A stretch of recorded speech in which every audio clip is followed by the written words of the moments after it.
Esse ano aqui estou meio sem tempo, não garanto que vou conseguir comentar uma partida de cada rodada, né?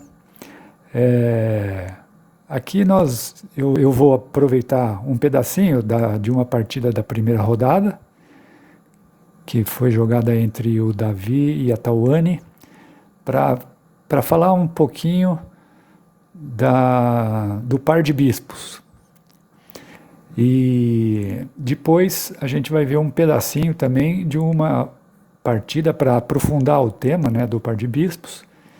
Uma partida muito interessante que foi jogada entre o Korchnoi e o Mequinho. Então a partida aqui do Davi e da Tawane seguiu com uma italiana. A Tawane jogou cavalo F6, que é uma das formas de jogar contra a italiana.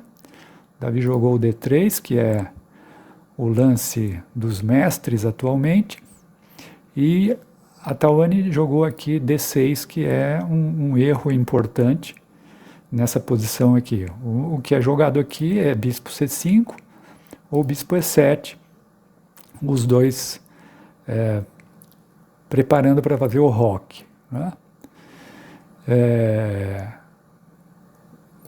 Então, quando joga D6 aqui, o Davi acabou jogando no piloto automático. Assim, antes, só um detalhezinho, quando joga bispo C5, aqui de pretas, né, não tem risco de cair na variante patorosa, porque o bispo branco já está em C4, né? Então, o branco não pode fazer cavalo toma E5, porque aí perde uma peça. Quando joga D4 achando que vai recuperar, perde o bispo C4 e o branco fica com uma peça a menos, né? Então o bispo C5 é o lance mais jogado aqui.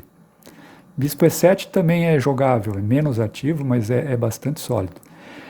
E depois do D6, que é um erro muito importante nessa posição, o Davi acabou jogando no piloto automático, digamos assim, ele fez o roque, né? E jogar no piloto automático, assim, não é uma coisa boa. A gente, mesmo nos primeiros lances, a gente sempre tem que dar uma calculadinha, assim, calcular um ou dois lances, assim, né? A não ser que seja uma posição exatamente igual a uma posição que a gente já estudou e já jogou muitas vezes, né? Mas se não é o caso, que é o caso aqui, esse D6 que a Tawane jogou é um lance raro nessa posição, né? Aí sempre tem que dar uma calculadazinha para ver se não tem alguma possibilidade tática, né? E aqui tem, né? É o cavalo G5, né? Então é verdade, por exemplo, que esse lance ele fere um dos princípios da abertura, né? O princípio estratégico da abertura que diz que não se deve mover a mesma peça duas vezes na abertura, né?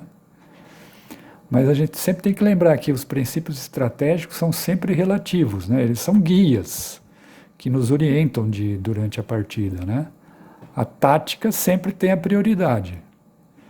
E é fácil lembrar disso quando se pensa naquela máxima extremista que diz, abre aspas, não adianta ter o melhor plano estratégico da galáxia se você levar mate, fecha aspas. Então, a tática tem prioridade. E aqui bastaria calcular bem pouco para ver que agora as pretas só teriam D5 para defender aqui, ó, o ponto, né, de F7 que está atacado duas vezes, né, e só defendido pelo rei, né. Então eles são forçados a jogar D5 para defender lá, né. E quando toma D5, aqui nós estamos numa posição do ataque fegatelo, mas as brancas têm um tempo a mais, que é esse D3 jogado aqui.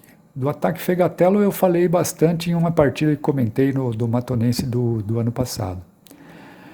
E as brancas têm um tempo a mais, né? Então jogar normal contra o fegatelo já é perigoso para as pretas, com um tempo a menos, então está perdido.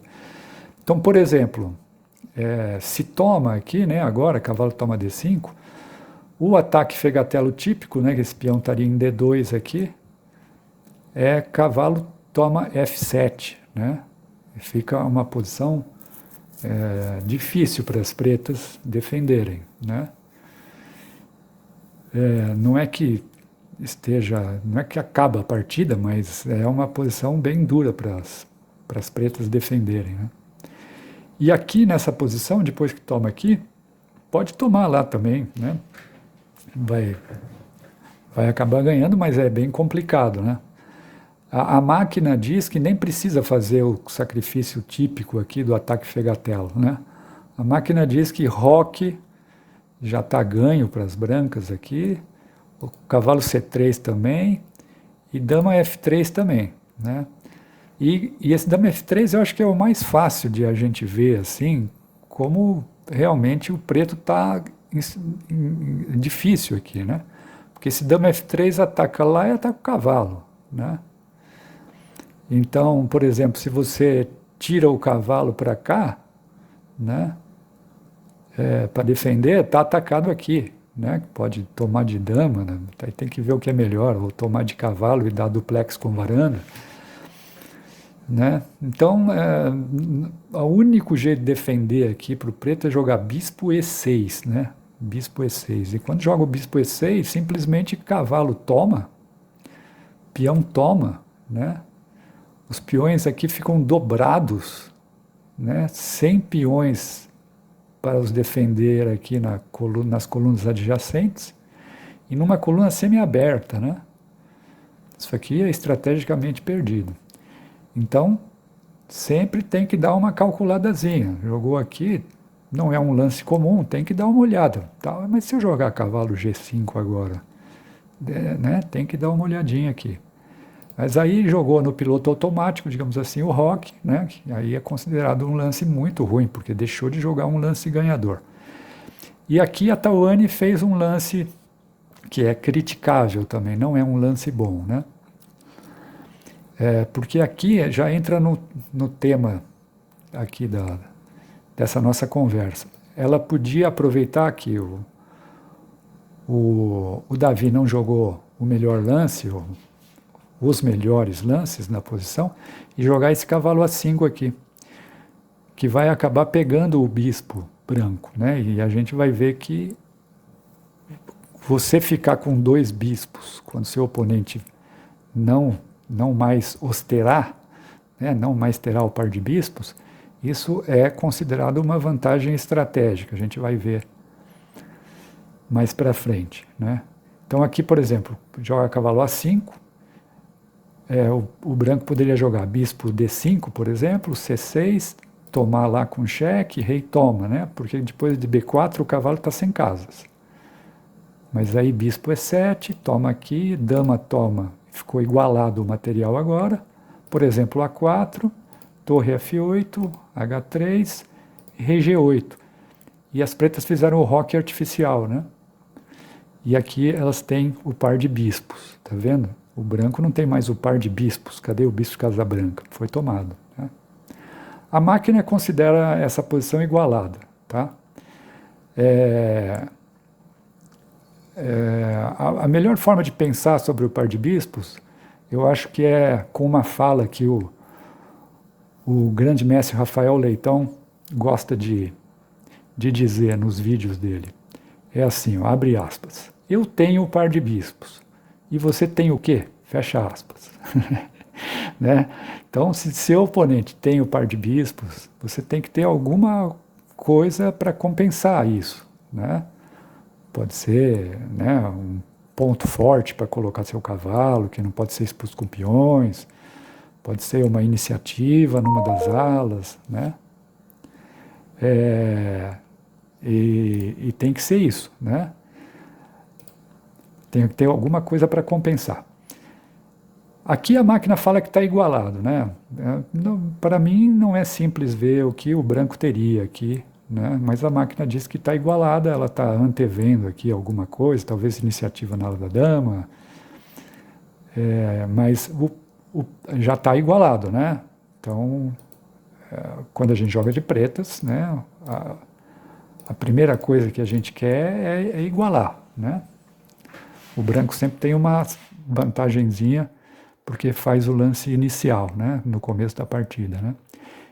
Depois do bispo G4, aí Davi jogou muito bem o C3, né? Que é típico, e jogou agora bispo B3, que agora já não dá mais para pegar o bispo, né? Se joga cavalo A5, guarda o bispo aqui em C2. Tawane desenvolveu, normal, desenvolve, roque, torre 1, esse B5 é duvidoso, mas não. Cavalo F1, A5, H3, né? E aqui a máquina já diz mesmo que tomar é a melhor coisa que o preto pode fazer aqui, né? Notar que bispo H5, por exemplo, vai jogar cavalo G3, né? Ataca o bispo ali de novo. Esse guarda em G6, agora ou em algum momento, não sei se pode agora, mas aí, opa, cadê?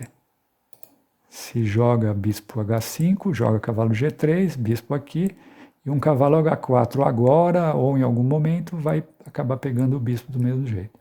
A máquina diz que o melhor é tomar, e aí dama toma, e agora são as brancas que têm a vantagem estratégica do par de bispos, né?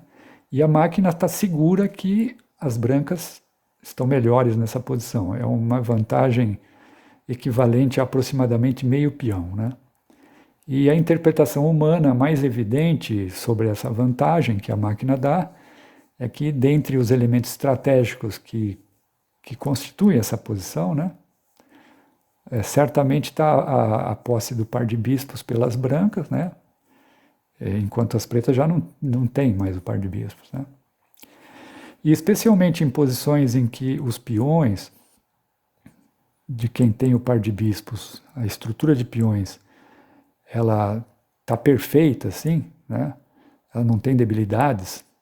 O par de bispos é uma vantagem estratégica de longo prazo, né? Porque quando tem falhas na estrutura de peões, às vezes ficam pontos fortes, né? Por exemplo, F4. Vamos supor que o branco tivesse já jogado G4 ou que esse peão tivesse sido trocado pelo peão de H, né? Se o cavalo preto chega aqui em F4, né, não tem peão mais para expulsar ele de F4, né? Então, às vezes, isso pode compensar a desvantagem do par de bispo, ter um ponto forte avançado para apoiar o cavalo, principalmente central, né? Mas aqui não, a estrutura de peões branca é perfeita e se jogar direitinho vai manter os pontos fortes dos cavalos sob controle, né? Claro que ter o par de bispos não é uma panaceia para todos os males, digamos assim, né? E é preciso saber como jogar adequadamente para que a vantagem do par de bispos siga sendo uma vantagem, né? Tem um velho livro, mas que ele continua atual quando se trata de estratégia geral, que é o Estratégia Moderna do Xadrez, do Ludek Pachmann, né? E nesse livro tem um capítulo inteiro dedicado à vantagem do par de bispos, né? Eu recomendo fortemente que todos leiam o livro e esse capítulo, né? E agora, para aprofundar um pouco o tema, né?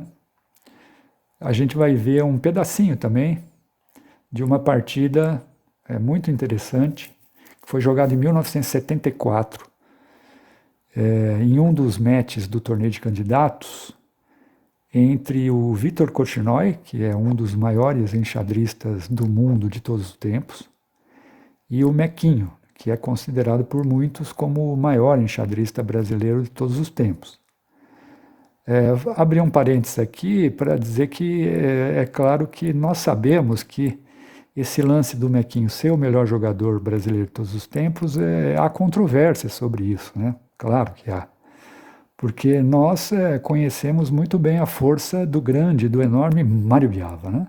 Mas esse não é o tema da nossa conversa aqui, então vamos deixar esse assunto de lado por enquanto. Vamos lá, ver a partida do Korchnoi com o Mequinho. Começou aqui o Korchnoi com cavalo F3, Mequinho jogou D5, aí veio B3, e o Mequinho jogou bispo G4. Né? Com esse lance, o Mequinho quer tirar o bispo para depois jogar E6, consolidando o centro dele, sem que o bispo fique preso, né? Na própria cadeia de peões, né? Digamos assim. Mas, como a gente vai ver, jogar esse bispo G4 envolve o risco de ter que ceder o par de bispos, né? Korchnoi jogou aqui E3, veio o cavalo F6 desenvolvendo, o bispo B2, aí ó, o E6, né? Aí jogou H3, bispo H5, D3, e aqui o Mequinho jogou C5, tá? Esse parece um lance muito lógico e natural, né? Ampliando aí a vantagem de espaço preta no centro, né? E o centro é a parte mais importante do tabuleiro, né? É muito difícil criticar esse lance, né? Principalmente porque a partida foi jogada em 1974, bem antes do surgimento dos computadores que conhecemos, né? 1974, a gente não imaginava nem de longe que hoje a gente teria computadores tão poderosos, muito menos telefones celulares, que são praticamente computadores que cabem na palma da mão, né? Então não é um lance que não dá para criticar. Mesmo hoje, né? Se a gente não tivesse colocado essa posição no computador aqui, muita gente ia fazer esse C5 aqui. Parece um lance extremamente natural, né? Mas a máquina, né, do século XXI, computador século XXI, consegue ver que ele é um lance duvidoso, né? Mas eu nem coloquei como um lance duvidoso, porque em 1974 era impossível saber que esse lance seria duvidoso, né? Nem coloquei. O Mequinho sabe, claro que agora ele pode ser forçado a entregar o par de bispos, né? Mas ele avaliava que teria compensação, né? Que ele teria como responder à pergunta do Rafael Leitão, né? Korchnoi ia perguntar, eu tenho par de bispos, você tem o quê? E ele, né, nós vamos ver aqui que ele vai ter algumas coisas que ele achava que compensariam, né? Aqui, ao invés do C5, uma das linhas que a máquina dá para o preto manter a igualdade é justamente H6, né? Porque aí se vem G4, bispo G6 e cavalo H5 como na partida, ele joga bispo H7. Né? Ele jogou o C5, o Korchnoi jogou G4, exclama, e quando o bispo G6, cavalo E5, e aqui a máquina considera que as brancas estão um pouco melhores. Né? Cavalo BD7, aí toma e toma, certo? Então aqui é a questão do leitão, né? Korchnoi diz, eu tenho par de bispos, e você tem o quê, Mequin? Ou seja, né, em princípio, possuir o par de bispos, né, enquanto o teu oponente já não tem mais o par de bispo, é uma vantagem posicional. Então, se eu tenho o par de bispos, meu oponente tem que ter alguma coisa ou algumas coisas para compensar, né? E o Mequinho certamente avaliava que tinha compensações suficientes aqui. Mais espaço no centro, né, que é a região mais importante do tabuleiro, mais espaço no centro. As fraquezas brancas aqui na ala do rei, né, porque é o avanço precoce do peão G4, né, e mais aqui a coluna semiaberta H para o branco, né, que pode acabar servindo de base para alguma atividade nessa ala aqui, digamos assim, né. Uma avaliação bastante aceitável. Em 1974, certamente ninguém saberia avaliar essa posição, né? Se está igual, ou se o branco está melhor, ou se o preto está melhor. E hoje em dia também, se a gente não pusesse no computador, a gente também ia ficar em dúvida, né? Bom, aí seguiu aqui bispo G2, dama B6, dama E2, bispo D6, cavalo D2, que também é um lance muito lógico, né? De desenvolvimento, e a máquina consegue ver que é uma imprecisão. É incrível, né? Também nem coloquei sinal de lance duvidoso aqui, porque, né, em 74 impossível saber que isso aqui é uma imprecisão. E mesmo hoje, se não puser no computador, né, eu acho é difícil saber, ou se não impossível saber, né? E aqui a máquina, por exemplo, o preferido da máquina aqui é cavalo C3, né? Colocando o cavalo aqui na cara dos peões, difícil, né? A menos que se conheça a análise do próprio computador. E um outro lance que a máquina sugere, que aí esse talvez seja até possível achar, assim, um jogador forte, que é para evitar justamente o próximo lance que o preto vai fazer, que foi o bispo E5, né? Porque, claro, o Mequinho também sabe muito bem, né, e sabia já muito bem, que o par de bispo branco é uma vantagem posicional para o Korchnoi, né? E com esse lance ele pretende trocar os bispos de casas pretas, né? E aqui o Korchnoi fez um lance muito interessante, que é esse C3 aqui. Aqui só uma observação, para quem for ver o escrito, né? Porque eu não sei se dá para vocês verem aqui na tela, né? Depois do C3 eu coloquei um sinal aqui, né? Um símbolo, que é o ponto de exclamação seguido do ponto de interrogação. Esse aqui significa lance interessante, tá? Não confundir com o de lance duvidoso. O de lance duvidoso, o ponto de interrogação vem antes do ponto de exclamação. Então, ponto de interrogação seguido de ponto de exclamação é lance duvidoso, mas ponto de exclamação seguido do ponto de interrogação é lance interessante.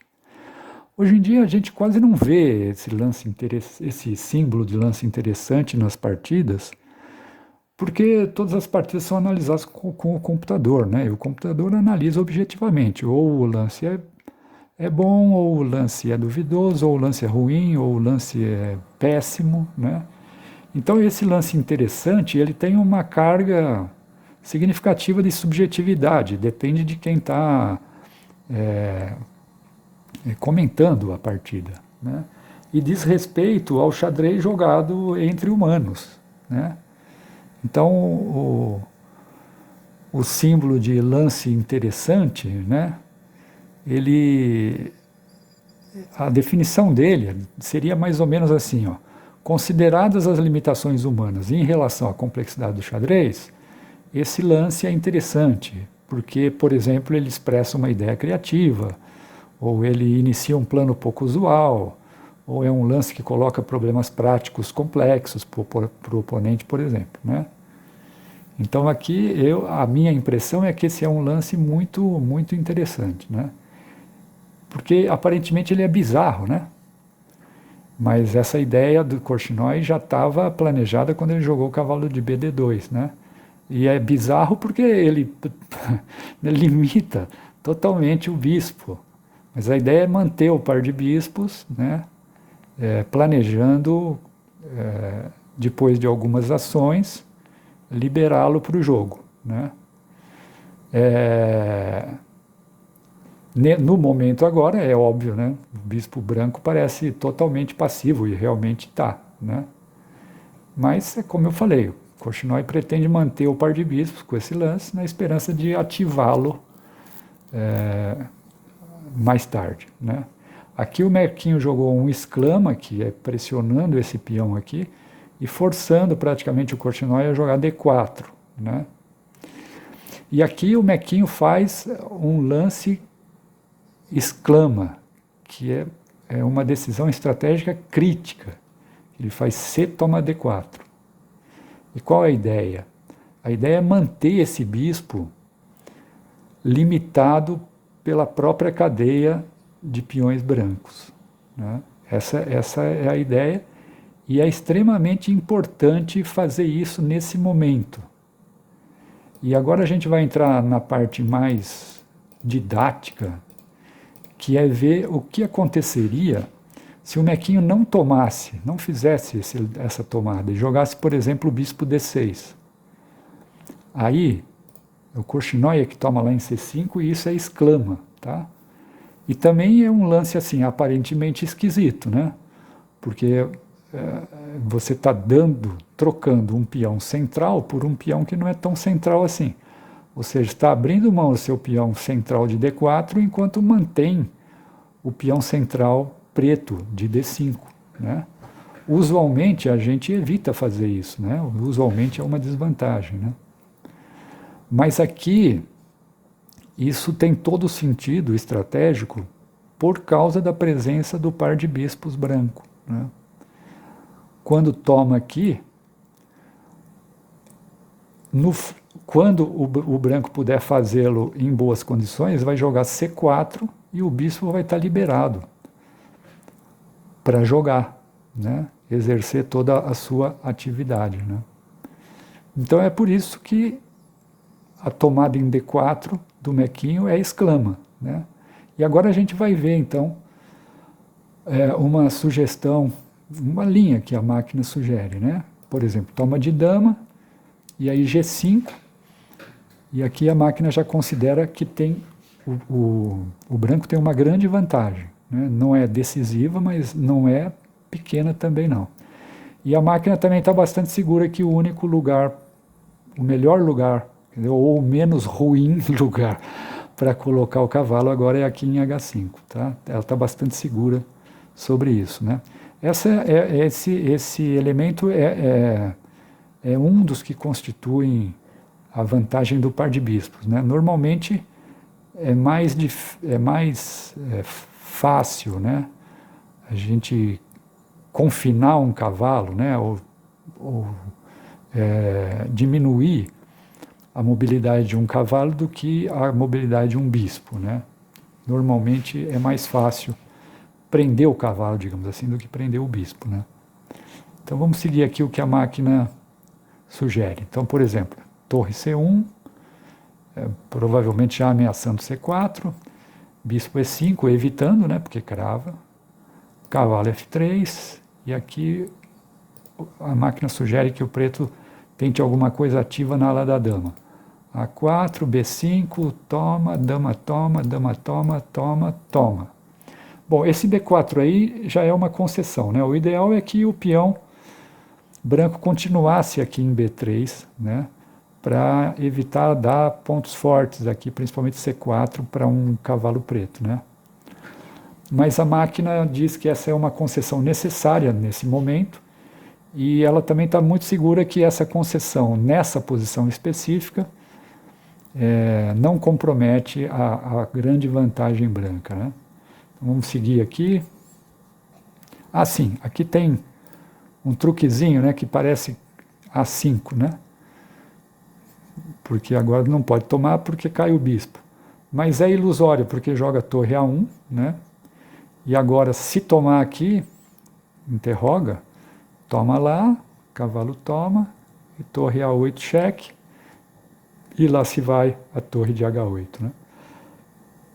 Então, depois do B4, as pretas jogam rei E7, né? Agora sim, se preparando para jogar A5, e aí joga torre A1, evitando, torre B7, tem que defender o peão, torre A2, e aqui a máquina considera que o branco está numa posição ganhadora, porque além da posse do par de bispos, né? Por enquanto ainda está passivo, mas a gente vai ver o que pode acontecer. Além da posse do par de bispos, tem o problema do cavalo de H5, que está totalmente fora de jogo, né? Como gosta de dizer o grande mestre brasileiro Gilberto Milos, cavalo no canto só traz desencanto, né? Aqui F5, né? Claro que o branco não vai tomar em passante libertando o cavalo, mantém aí, né? Se jogasse F6, H4, mantendo o cavalo preso, né? F5, rei D2. E aqui é que entra a parte mais sensacional dessa partida, mais didática, né? Assim, da partida não, né? Isso aqui já é uma possível variante que poderia ter ocorrido, mas para o nosso tema, o par de bispos, é que as pretas poderiam tentar forçar a barra para liberar o cavalo, né? Porque joga esse F4 aqui, né? Se tomar, aí o cavalo vai ter esse ponto fortíssimo aqui, nenhum peão pode tirá-lo dali. E se deixar tomar aqui e tomar de peão, aí tem casa G3 para o cavalo jogar, por exemplo, né? Mas depois desse F4 viria E4, 2 pontos de exclamação. E aí D toma E4, cavalo toma E5, cavalo toma E5, bispo toma E4. De repente, um bispo está centralizado aqui, né? Ameaçou a torre, torre D7 cheque, rei C2 e F3. E agora parece que libertou o cavalo. Nananana, bispo C1. Olha o par de bispo aí, gente. E aqui o bispo guarda, né? Agora poderia jogar torre F8 para cavalo C4, mas aí bispo E3 vai ganhar o peão de A7, né? E olha o par de bispo centralizado aqui. E vai ganhar o peão de A7, e 2 peões passados e unidos aqui, mais os bispos apoiando os avanços, né? Não tem jeito. Então a máquina sugere torre C8. Aqui ela faz uma sequenciazinha, ela atacou o cavalo de E5, que defende G6, mas ainda tem cavalo C4, ataca a torre. Torre A6, atacando o peão lá, volta, torre A5, cavalo C4, torre C5, exclama aqui. Toma, toma, rei F7, rei B3, cavalo E5, bispo E3. E essa posição aqui é sensacional e muito didática. Aqui as pretas jogam, né, a máquina sugere que jogue rei E7. Mas é muito instrutivo a gente notar que nenhum dos cavalos poderia ter se movido nessa posição. Nenhum. Esse aqui está preso há muito, né? A gente já sabe. Esse aqui, para cá não dá, para cá tem o rei, para lá tem o bispo, né? Só teria cavalo D3, mas se joga cavalo D3, vem C6, torre D8, bispo toma D3, toma, toma, e agora? Ninguém segura a promoção, né? Então, nessa posição aqui, né, os bispos estão centralizados agora, o par de bispos, e os cavalos estão totalmente inoperantes. Isso costuma acontecer quando o par de bispos joga direitinho, né? Então aqui, vamos ver só mais um pouquinho, joga rei E7, torre A1, rei D8, C6, torre C7, torre A6, rei E8, rei B4, rei F8, rei B5. Essa é uma outra vantagem do par de bispos, né? Eles dificultam a movimentação do rei inimigo, né? Rei E8, aí torre toma 7, torre toma 7, bispo toma 7, rei D8, bispo D4, cavalo F7, bispo G6. Aqui é fazendo hora extra, né? Na variante já há muito tempo que o preto está perdido, né? Então essa é a parte realmente muito didática e mostra o poder do par de bispos, né? Eles ficaram inativos durante um bom tempo, mas quando a posição abre, eles são monstruosos, né? Mas o Mequinho tomou aqui, né, acertadamente, e Korchnoi retomou com CD4, bispo D6 e A3, porque o preto ameaçava bispo A3, trocando o bispo de casas pretas, né? Aí jogou torre C8 e B4. Aqui eu imagino que o Korchnoi fez esse lance com dor no coração, né? Porque claro que ele sabia muito bem que quando se joga com a vantagem do par de bispos é muito importante evitar criar pontos fracos que vão poder ser ocupados pelos cavalos do oponente, né? Sem que esses cavalos sejam incomodados por peões. E esse B4 cria 2 pontos assim, né? O A4 e o C4, né? Mas o fato é que não era fácil encontrar uma alternativa que mantivesse o peão em B3, mantivesse a igualdade e mantivesse o jogo vivo, né? Eu acabei esquecendo de falar, mas depois que o Korchnoi jogou o cavalo D2, a máquina já considera a posição igualada, né? Apesar do par de bispos, tá? Então, nessa posição, manter o peão em B3, o que a máquina sugere para isso seria dama D3, dama D8 e rei E2 exclama. Mantém a posição igualada ainda, mas mantém o par de bispos, né? E mantém o jogo vivo. Um detalhe é que se fizer roque agora, a partida empata no ato, que cavalo toma, bispo H2 cheque, rei H1, bispo B8 cheque e vai dar cheque perpétuo, né? E depois do B4, com dama A4, a máquina considera que aqui as pretas têm uma pequena vantagem pela iniciativa, tem uma iniciativa perigosa na hora da dama, mas que o Korchnoi enfrenta com muita precisão e sangue frio, né? Vamos ver mais um pedacinho aqui, fez roque, torre Fc1, cavalo B6, né, já mirando os pontos, dama D3, dama D7 exclama, e aqui o Korchnoi faz um outro lance interessante, né, que procura colocar probleminhas práticos em uma posição levemente vantajosa para as pretas, muito perto da igualdade, né, muito perto da igualdade. E a partida segue assim até o lance 33, quando o Mequinho comete uma imprecisão que deixa as brancas com pequena vantagem, né? Nós não vamos ver aqui, mas no material que eu vou deixar no grupo lá, tem a partida toda, para quem quiser ver inteira. E o Mequinho vai cometer uma outra imprecisão também no lance 34, uma no lance 33 e no lance 34, né?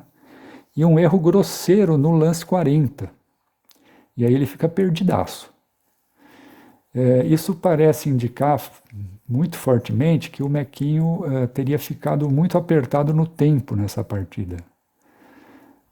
Naquela época, claro, não tinha relógio digital, né? E sem relógio digital não era prático haver acréscimo de tempo por lance, né? Imagina que chatice que era, cada lance que faz o juiz tem que ir lá ajustar o relógio, né? Então não tinha acréscimo por lance, não tinha como fazer isso na prática, né?